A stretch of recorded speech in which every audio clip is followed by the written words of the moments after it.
call it the peaceful pressure campaign. A lot of people like to characterize it otherwise, but this is a campaign to lead us to a peaceful resolution. Because if this fails, we don't have very many good options left. We're asking North Korea to be prepared to come to the table with an understanding that these talks are going to be about how do we help you chart a course.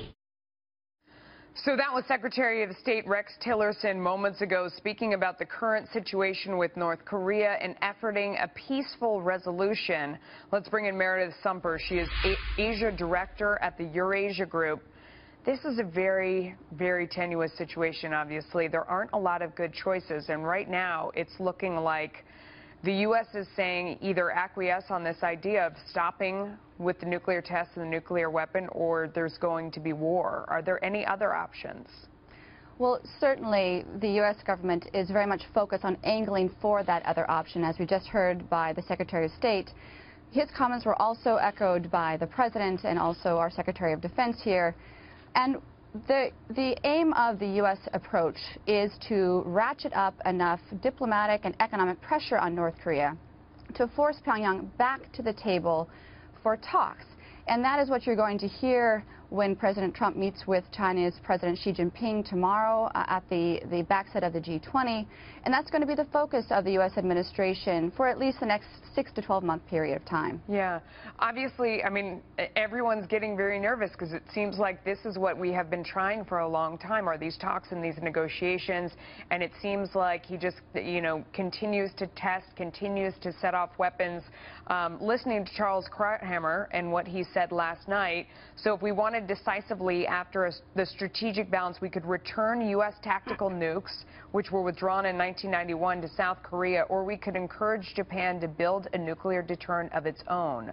We do have powerful alternatives, but each is dangerous and highly unpredictable, which is why the most likely ultimate outcome by far is acquiescence. What do you think of these other options that he talked about, returning the tactical nukes to South Korea or encouraging Japan to build a nuclear deterrent of its own?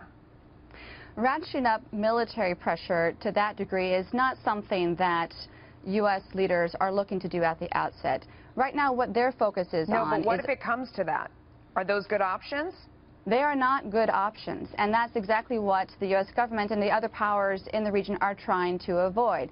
What the U.S. government is going to focus on doing in the coming months is ratcheting up pressure. And I realize that there have been sanctions in the past.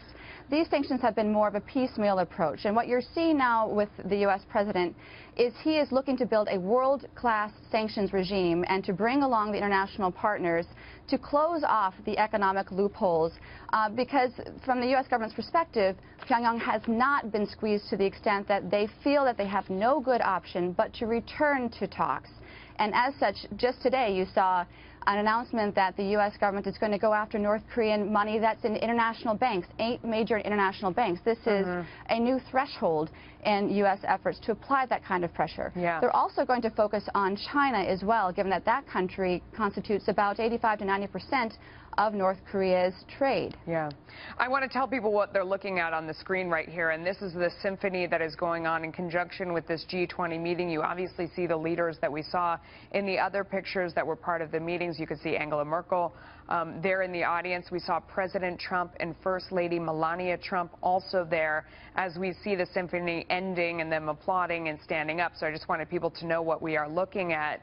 How effective do you think sanctions can really be, though?